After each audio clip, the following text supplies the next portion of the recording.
Hey all, this is Bob, aka Mr. Reef Safe, and today I want to talk about RODI systems. Over the last month or two, I've had 4 to 5 people reach out to me asking about RODI systems, specifically their own, and how they're actually saving money versus going to the store. And of course the question was, why is it cheaper at the store than it is for me to run this at home? Well, to run it at home, obviously there's a cost. You have to have the RODI system, you have to have the filters, you have to change the filters periodically, and then of course you have the DI resin, and all of that has a cost to it. What the number one question I had with at least 3 of those people asking me is why their DI resin runs out so quickly.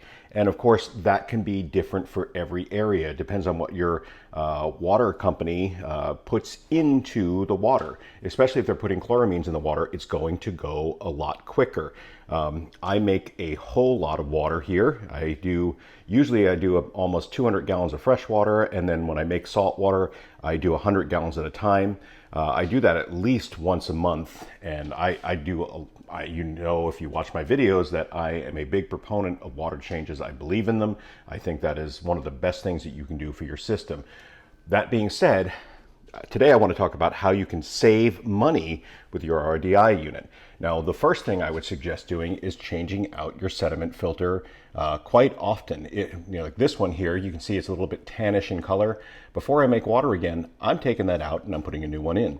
These filters are really cheap. I can get them for, I think it was about $1.50 a piece, maybe $2 a piece if I'm remembering wrong.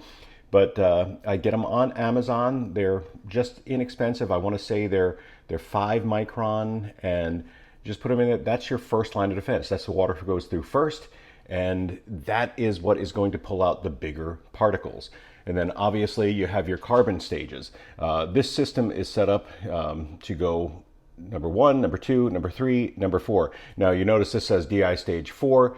I changed mine different, so that's another carbon block because I added in my DI resin down here because I wanted a more complete system, something a little bit better. I also have 2 membranes.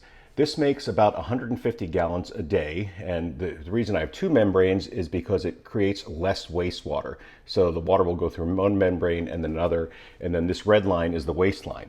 That I make about 1 gallon of waste for every gallon of water that I make.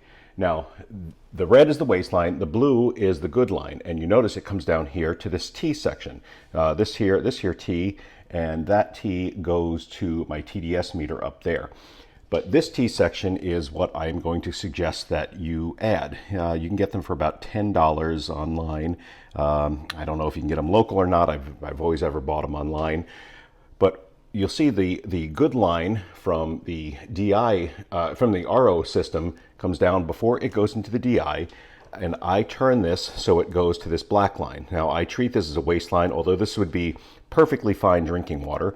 And what I do is I'll run that for about 10 minutes. I run it into our saltwater system here, our water softener system here. And what that does is it just goes into the house water. And I'll run it for about 10 minutes and I will check my TDS. I will turn my TDS meter on and I will wait for this to come down to where it is below 5 TDS coming into here. Once it gets down below, because it'll jump up to like 30 or 40 TDS when it is first running. So that is what I'll do to flush the system, and I will run it here into this. Once it gets down there low, I'll set a timer, usually 5 or 10 minutes. I will turn this the opposite way. So now it is going through my DI, and now my DI is usually only getting about 3 TDS going through, saving my DI resin because it's not burning through it as quickly. And then it goes through here and it comes out through this one, 0 TDS, before it comes over here into my storage container.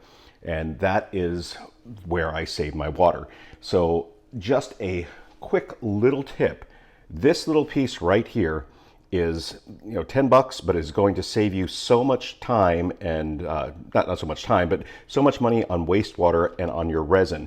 So you do that and you're going to be able to save extra money. And of course, you can get it at the store, and hey, I advocate getting the water at the store if your store is making good RODI water and making sure it's 0 TDS.